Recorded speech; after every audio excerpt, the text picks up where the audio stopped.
മസ്തകത്തിൽ മുറിവേറ്റ് കോടനാട് അഭയാരണ്യത്തിൽ ചികിത്സയിലായിരുന്ന കാട്ടുകൊമ്പൻ ചരിഞ്ഞു. മസ്തകത്തിലെ അണുബാധ തുമ്പിക്കൈയിലേക്ക് ബാധിച്ചിരുന്നു. ഹൃദയാഘാതം മരണകാരണമായെന്നാണ് പ്രാഥമിക വിവരം. നമുക്ക് വിവരങ്ങൾ നൽകാനായി എസ് രാഗിനുണ്ട്. ഒപ്പം ഈ വിഷയവുമാണ് ന്യൂസ് 24 ഇന്ന് ചർച്ച ചെയ്യുന്നത്. നമുക്കൊപ്പം ഡോക്ടർ EK ഈശ്വരൻ, ഒപ്പം വിജയകുമാർ ബ്ലാത്തൂർ, ഡോക്ടർ PS ഈസ എന്നിവരാണ് ചേരുക. അതിഥികളിലേക്ക് എത്താം. ആദ്യം സംഭവവുമായി ബന്ധപ്പെട്ടുള്ള വിവരങ്ങൾ തത്സമയം നൽകാനായി എസ് രാഗിൻ ചേരുകയാണ്. രാഗിൻ, പ്രതീക്ഷയോടെ ഇരിക്കുക തന്നെയായിരുന്നു നമ്മളൊക്കെയും. തിരികെ കൊമ്പൻ അതിൻ്റെ പൂർണ്ണാരോഗ്യാവസ്ഥയൊക്കെ വീണ്ടെടുത്ത് തിരികെ എത്തുമെന്നുള്ള പ്രതീക്ഷയിൽ. പക്ഷേ അതിനിടയിലാണ് ഹൃദയാഘാതം സംഭവിച്ചു എന്നും ഈ തരത്തിലുള്ള വിവരങ്ങൾ നമ്മളെ തേടിയെത്തുന്നത്. എന്താണ് ഉണ്ടായത്? എപ്പോഴാണ് സംഭവിച്ചത്? അക്ഷയ, ഏറെ സങ്കടകരവും ദുഃഖകരവുമായിട്ടുള്ള വാർത്തയാണ് നമുക്ക് പങ്കുവയ്ക്കാൻ ഉള്ളത്. അല്പസമയം മുമ്പാണ് അതിരപ്പള്ളിയിൽ മസ്തകത്തിൽ പരിക്കേറ്റ നിലയിൽ കണ്ടെത്തിയ കാട്ടുകൊമ്പനെ ചികിത്സാർത്ഥം ഇവിടെ എത്തിക്കുകയും അതിനുശേഷം നടത്തിയ നടപടിക്രമങ്ങൾക്കൊക്കെ ഒടുവിൽ അത് പൂർണ്ണതയിലെത്താൻ കഴിഞ്ഞില്ല. ആന ചെരിഞ്ഞിരിക്കുന്നു എന്ന വാർത്തയാണ് പുറത്തേക്ക് വന്നത്. ഇതിലേറ്റവും പ്രധാനപ്പെട്ട കാര്യമെന്ന് പറയുന്നത് പരമാവധി ഡോക്ടർമാർ ഉൾപ്പെടെയുള്ള ആളുകൾ ശ്രമിച്ചു എന്ന് ആണ് മനസ്സിലാക്കുന്നത്. അതായത് ചികിത്സ നൽകുന്നതിൻ്റെ ഭാഗമായിട്ട് ഇന്ന് കാര്യങ്ങൾ നോക്കിയപ്പോൾ ആന തീറ്റ എടുക്കുന്നുണ്ടായിരുന്നു. അതോടൊപ്പം തന്നെ മരുന്നുകളോട് പോസിറ്റീവായി തന്നെ പ്രതികരിക്കുന്നുണ്ടായിരുന്നു. പക്ഷേ കുഴഞ്ഞു വീഴുകയാണ് ഉണ്ടായിട്ടുള്ളത്. ഹൃദയാഘാതമാണെന്നാണ് പ്രാഥമിക നിഗമനം. വാഴച്ചാൽ DFOയുടെ കുറിപ്പിലും അക്കാര്യങ്ങളാണ് സൂചിപ്പിക്കുന്നത്. പോസ്റ്റ്മോർട്ടത്തിന് ശേഷം മാത്രമേ ഇക്കാര്യങ്ങൾ കൂടുതൽ വ്യക്തത വരികയുള്ളൂ.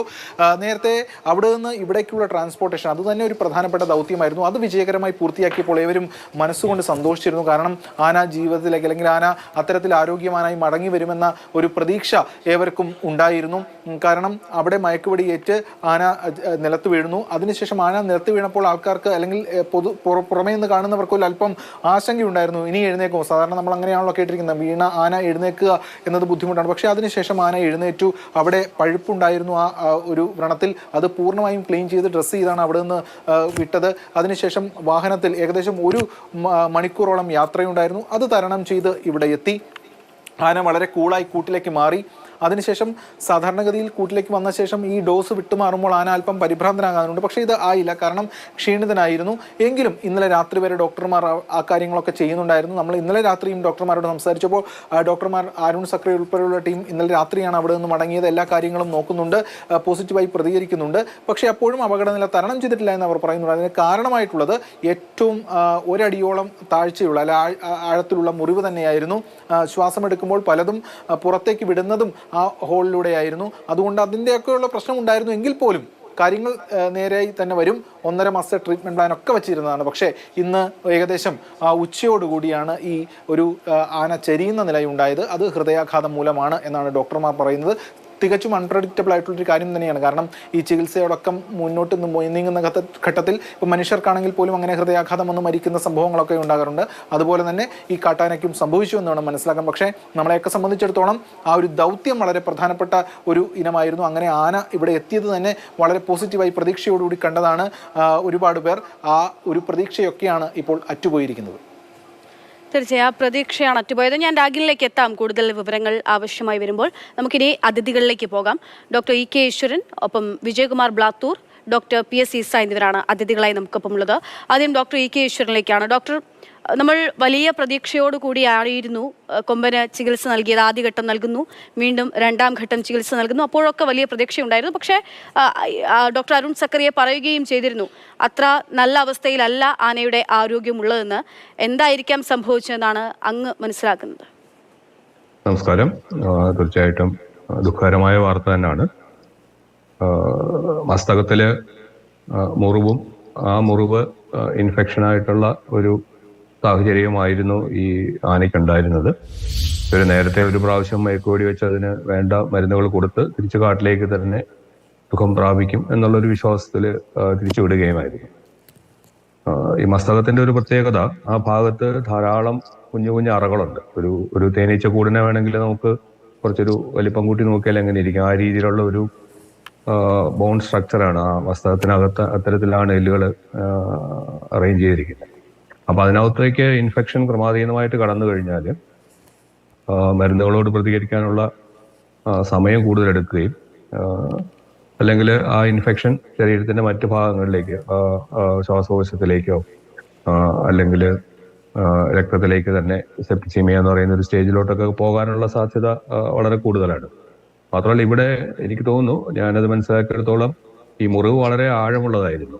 അപ്പോ കുത്തുകൂടിയപ്പോ മറ്റു എന്താ പറയുക, കൊമ്പന്റെ ആ കൊമ്പ് കൊണ്ടിട്ടുള്ള ഒരു ആഴത്തിലുള്ള ഒരു മുറിവ് തന്നെ ആയിരിക്കണം അതെന്നുള്ളതാണ് അനുമാനിക്കേണ്ടത്.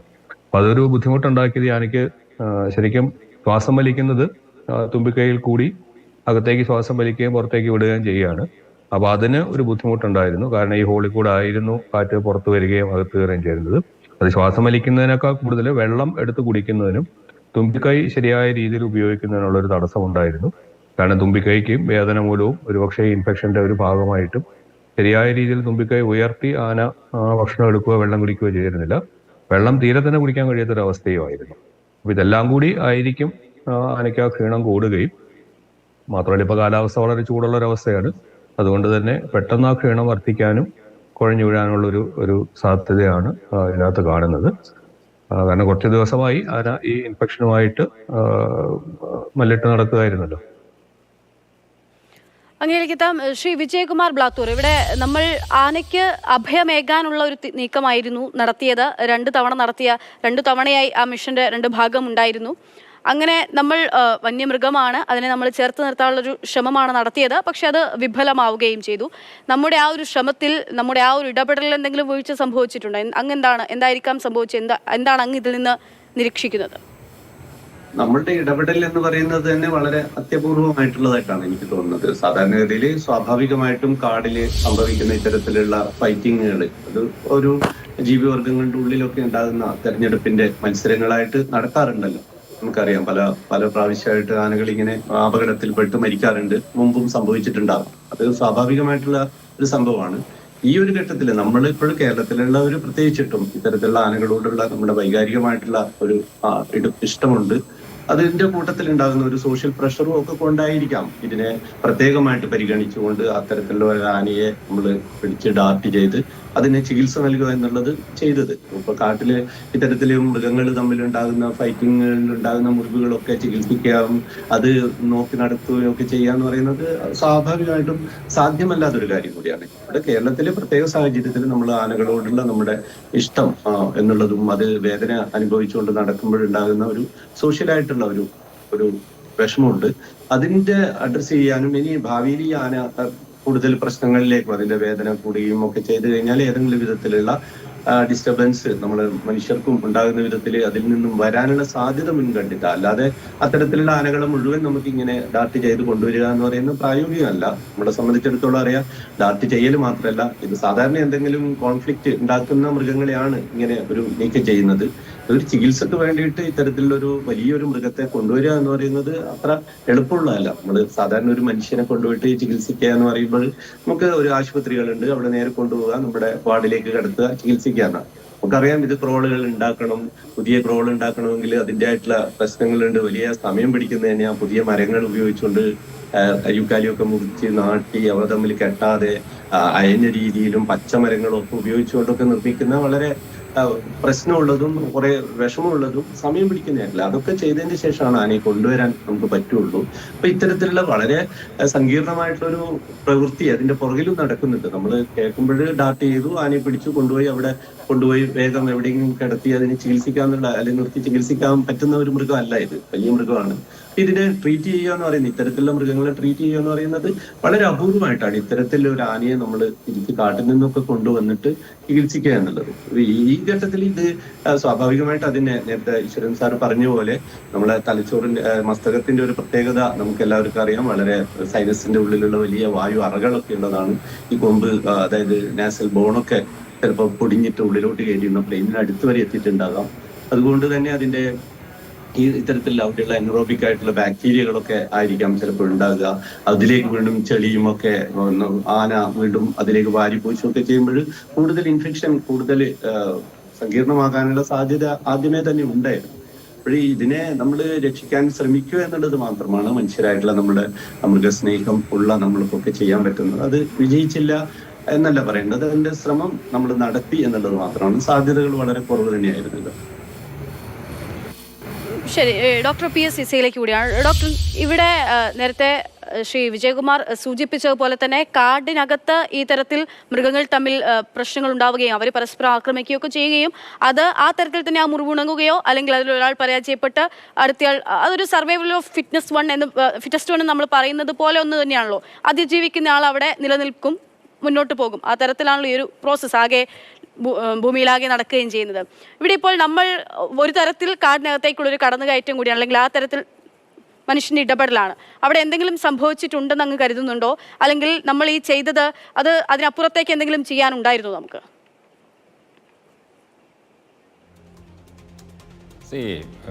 പല തരത്തിലുള്ള തിയറിയൊക്കെ പ്രപ്പോസ് ചെയ്യാറുണ്ട്. അതിലേറ്റവും പ്രധാനപ്പെട്ടത് ഈ പറഞ്ഞ പോലെയാണ്, കാട്ടിലുണ്ടാകുന്ന എല്ലാ പ്രശ്നങ്ങളിൽ നിന്നും ആനകളെയോ മറ്റു ജീവജാലങ്ങളെയോ രക്ഷിക്കുക എന്നുള്ളതിന് എത്രമാത്രം സാധ്യമാണെന്നുള്ളതാണ് ഒരു പ്രശ്നം.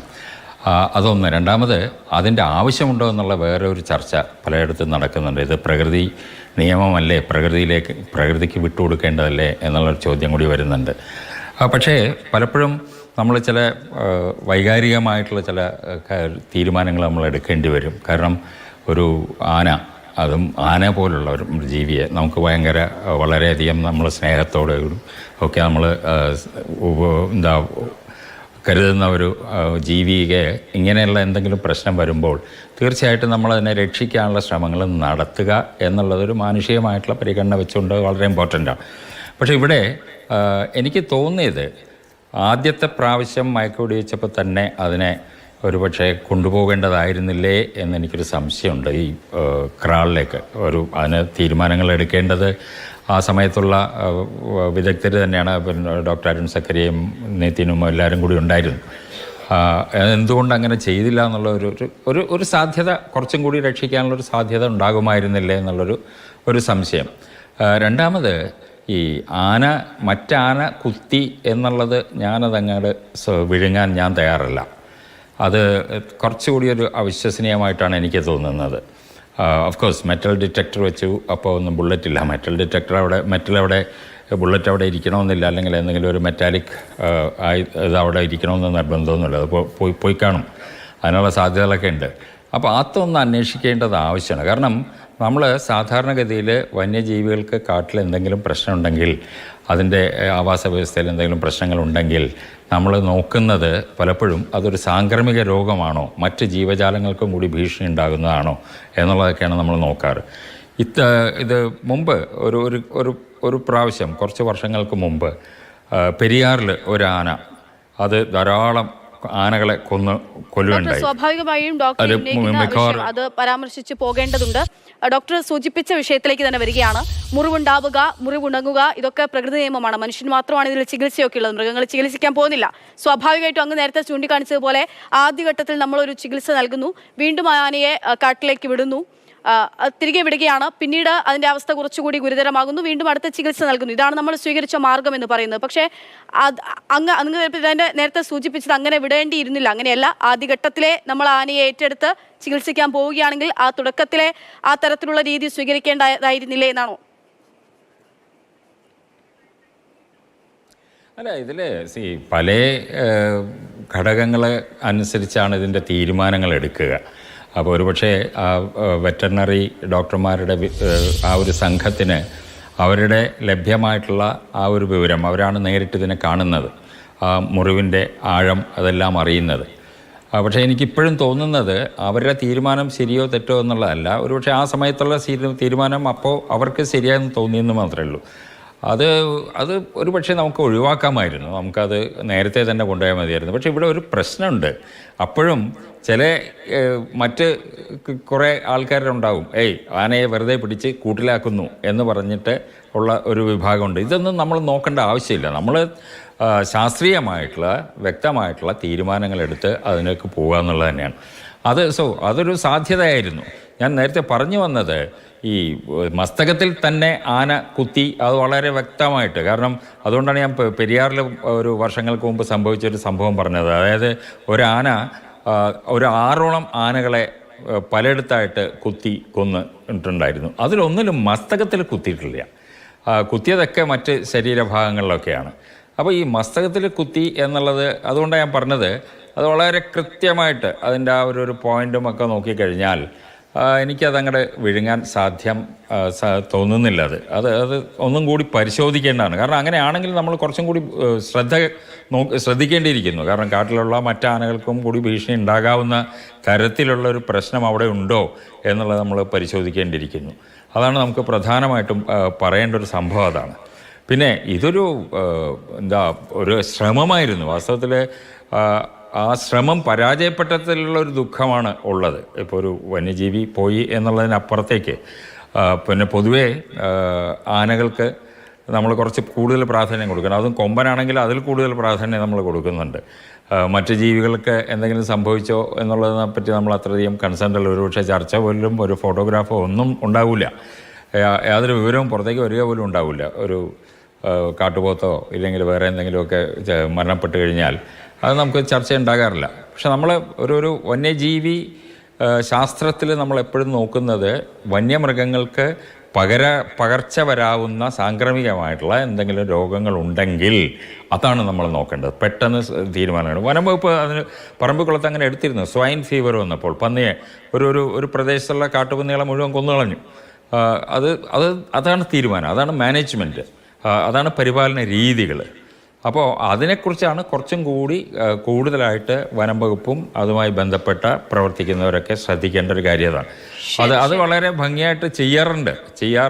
പക്ഷേ ഇവിടെ കുറച്ചും കൂടി നമ്മൾ ജനങ്ങളുടെ അഭിപ്രായത്തിൻ്റെ പുറകെ പോകുന്നതിൻ്റെ ചില പ്രശ്നങ്ങളും കൂടി ഉണ്ട് അതിൽ.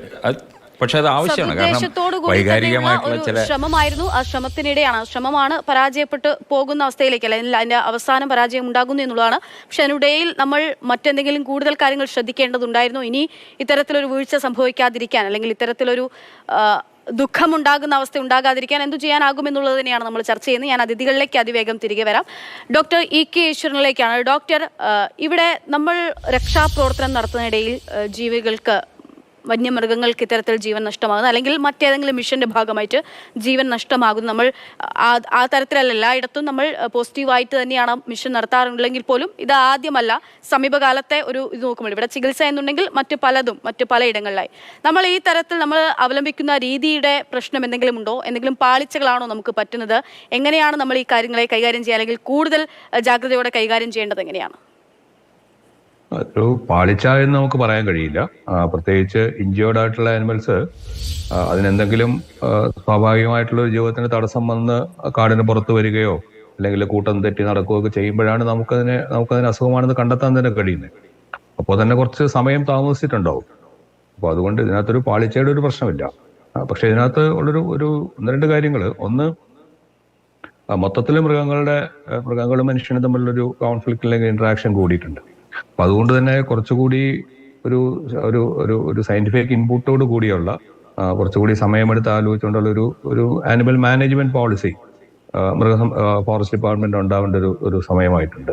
അപ്പൊ ഇത്തരം ഇഞ്ചേർഡ് ആനിമൽസിനെ ഇപ്പോ പിടിക്കണം, അല്ലെങ്കിൽ ആദ്യം മയക്കുവെടി വെച്ച് പിടിച്ചപ്പോൾ തന്നെ അതിനെ കോടനാടേക്ക് കൊണ്ടുവരണമോ, ഇത്തരത്തിലുള്ള ഒരു ചോദ്യത്തിന് ഒരു കൃത്യമായ ഒരു SOP നിലവിൽ ഇല്ല എന്നുള്ളൊരു പ്രശ്നമുണ്ട്. പലപ്പോഴും നമ്മൾ കാട്ടിൽ തന്നെ ചികിത്സിച്ചിട്ട് തിരിച്ചു വിടുക ചെയ്യുന്ന, ഉൾക്കാട്ടിലൊക്കെ ആണെങ്കിൽ അത് മാത്രമേ പലപ്പോഴും സാധ്യമാവുകയുള്ളൂ. പക്ഷെ പെരിഫറിയിൽ പുറത്തുള്ള ഒരു സ്ഥലത്ത് ചെയ്യുമ്പോൾ ഒരു ബുദ്ധിമുട്ട്, ഈ മൃഗം, അത് ഏത് മൃഗമായാലും പുറത്തു വന്ന ആൾക്കാരുമായി അല്ലെങ്കിൽ അപകടം ഉണ്ടാക്കുകയോ പുറത്തു വരികയോ, കൃഷിനാശം നമുക്ക് പിന്നെ കോമ്പൻസേഷൻ കൊടുത്തെങ്കിലും നിർത്താം, പക്ഷെ ആൾക്കാർക്ക് അപകടം ഉണ്ടാക്കുന്ന തരത്തിലുള്ള ഒരു പ്രശ്നത്തിലേക്കൊക്കെ മാറാം. അപ്പൊ അതുകൊണ്ട് പിടിച്ചു മാറ്റുക എന്നുള്ളത് ആ രീതിയിലും ഒരു അനിവാര്യതയായിട്ട് മാറുകയാണ് ചെയ്യുക. അപ്പൊ ഏത് സമയത്ത് പിടിക്കണം, അത്തരം കാര്യങ്ങൾ സംബന്ധിച്ച് കുറച്ചുകൂടി ഒരു നയം എന്നുള്ള രീതിയിൽ ഉണ്ടാവണം. ഒരുപക്ഷെ ഡോക്ടർ ഈസ സാർ പറഞ്ഞതുപോലെ കുറച്ച് മുമ്പ് പിടിച്ചിരുന്നെങ്കിൽ ഒരുപക്ഷെ നമുക്ക് പറയാൻ കഴിയില്ല, കുറച്ചുകൂടി ഒരു ചാൻസ് ഇതിന് രക്ഷപ്പെടാനുള്ള ഒരു സാധ്യത നമുക്ക് നിഷേധിക്കാൻ പറ്റില്ല. മറ്റൊരു കാര്യം, ഈ മസ്തകത്തിലെ മുറിവ് ഇതൊരു പ്രൈം ഏജിലുള്ള ഒരു ബ്രീഡിംഗ് ഏജിലുള്ള ഒരു കൊമ്പനാണ്. അതുകൊണ്ട് തന്നെ കോൺഫ്ലിക്റ്റ് അവിടെ ഇപ്പൊ നമുക്ക് തന്നെ അറിയാം, ഇന്നലെ അതിനെ മയക്കുവെടി വെച്ച സമയത്ത് തന്നെ അതേ വലുപ്പത്തിലുള്ള വേറൊരു കൊമ്പൻ അതിന്റെ കൂടെ ഉണ്ടായിരുന്നു. അപ്പൊ ഒരു കോൺഫ്ലിക്റ്റിനുള്ള സാധ്യത ആ പ്രദേശത്ത് വളരെ കൂടുതലാണ്. പക്ഷെ നമ്മൾ ഇത്തരത്തിലുള്ള ചികിത്സയൊന്നും നൽകിയില്ലെങ്കിലും ഇത്ര ആയുസ് അല്ലെങ്കിൽ ഇത്ര കാലം മാത്രമായിരിക്കും അതിന്റെ ജീവൻ നിലനിൽക്കൂ. ഒരു മുറിവ് വന്നു കഴിഞ്ഞാൽ, ഇത്തരത്തിലുള്ള ഒരു ക്രിട്ടിക്കലായിട്ടുള്ള ഒരു സ്ഥലത്തൊരു മുറിവ് വന്നു കഴിഞ്ഞാൽ സ്വാഭാവികമായിട്ടും അത് രക്ഷപ്പെട്ടു വരാൻ, നേരത്തെ സൂചിപ്പിച്ച പോലെ ഇൻഫെക്ഷൻ പലയിടത്തേക്ക് മാറാം, ശ്വാസം വലിക്കുന്നതിനുള്ള ഒരു ബുദ്ധിമുട്ട് അതിന് ഉണ്ടായിട്ടുണ്ട്.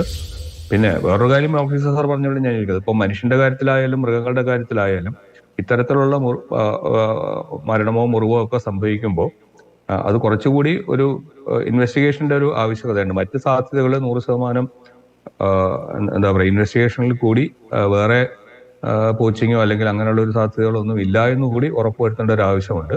കാരണം നമ്മൾ മുറിവ് മാത്രമാണ് നമ്മുടെ മുമ്പ് കാണുന്നത്, അത് വന്നത് എന്തുകൊണ്ടാണ് എന്നുള്ളത് നിഗമനങ്ങളാണ്. ഇവിടെ അതിന്റെ ഏറ്റവും വലിയ സാധ്യത എന്ന് പറയുന്നത് പരസ്പരം കൊത്തുകൂടി ഉണ്ടായ മുറിവ് എന്നത് തന്നെയാണ്. കാരണം ആ ഒരു പ്രദേശത്തിന്റെ പ്രത്യേകതയും മറ്റു കൊമ്പന്റെ സാന്നിധ്യവും ഒക്കെ അതാണ് കാണിക്കുന്നത്. അപ്പൊ അതുകൊണ്ട് മറ്റു തരത്തിലുള്ള എൻക്വയറീസും കൂടി ഉണ്ടാവണം എന്നുള്ള കാര്യത്തിൽ തർക്കമൊന്നുമില്ല. പക്ഷേ ഈ മൃഗങ്ങളെ മാനേജ് ചെയ്യുന്ന കാര്യത്തിൽ കുറച്ചുകൂടി ഒരു പ്രിപ്പറേഷൻ. ഇപ്പോൾ ഡോക്ടർമാർ ധാരാളമുണ്ട്, അവർക്ക് വേണ്ടത്ര പരിശീലനവും വേണ്ടത്ര എക്യുപ്മെന്റ്സും ഒക്കെ തന്നെ ഇനിയും ഉറപ്പുവരുത്തേണ്ട ഒരു സാഹചര്യം ഫോറസ്റ്റ് ഡിപ്പാർട്ട്മെന്റിലുണ്ട്. അതുപോലെ ഇപ്പോൾ അഭയാരണ്യത്തിൽ നമ്മൾ പുതുതായിട്ടാണ് കേജസ് ഉണ്ടാക്കിയത്.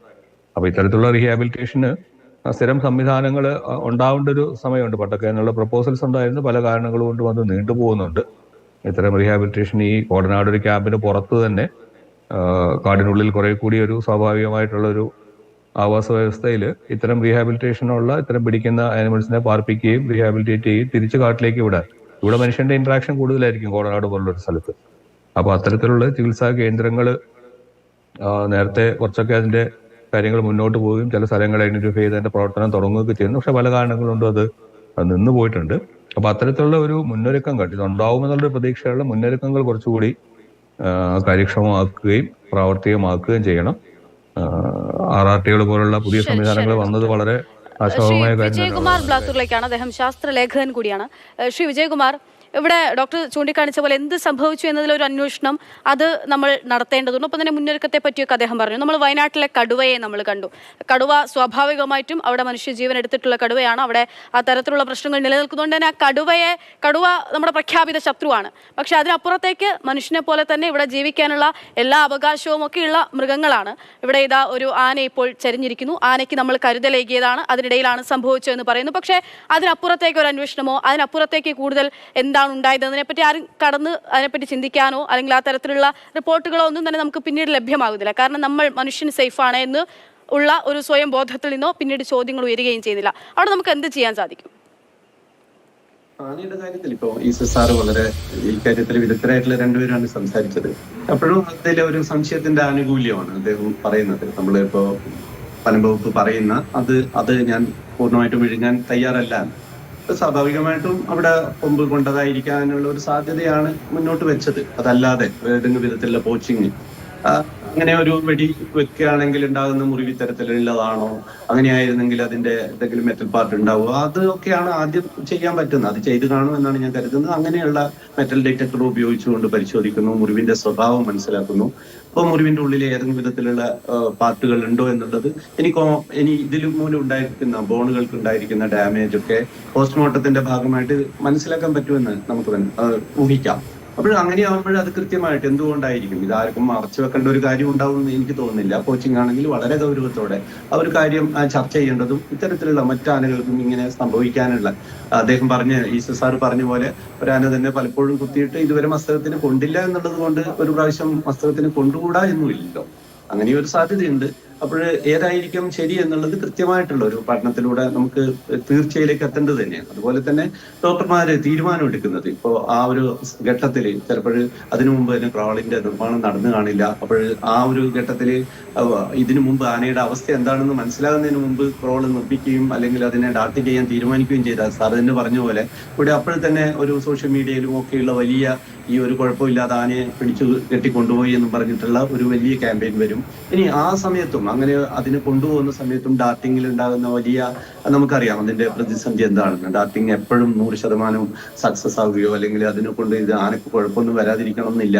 ഇനി കൊണ്ടുപോയാലും അവിടെ വെച്ചിട്ട് ആന മരിച്ചുപോയി കഴിഞ്ഞു കഴിഞ്ഞാൽ ഉടനെ തന്നെ പറയാം കാട്ടിൽ വളരെ സുഖമായിട്ട് ജീവിച്ചിരുന്ന ഒരു ചെറിയ മുറിവ് മാത്രം ഉണ്ടായിരുന്ന ഒരു ആനയെ ഇവരൊക്കെ കൂടി കെട്ടിക്കൊണ്ടുപോയി കൊന്നു എന്ന് പറയും. അപ്പോൾ അത്തരത്തിലുള്ള സോഷ്യൽ പ്രഷറുകളെ നമ്മൾ അഡ്രസ്സ് ചെയ്യേണ്ട എന്ന് പറയുമ്പോൾ തന്നെ ഒരേ സമയം രണ്ട് വിധത്തിലുള്ള ഒരു സമൂഹം ആയിട്ട് നമ്മൾ ഇവിടെ നിൽക്കുന്നുണ്ട്.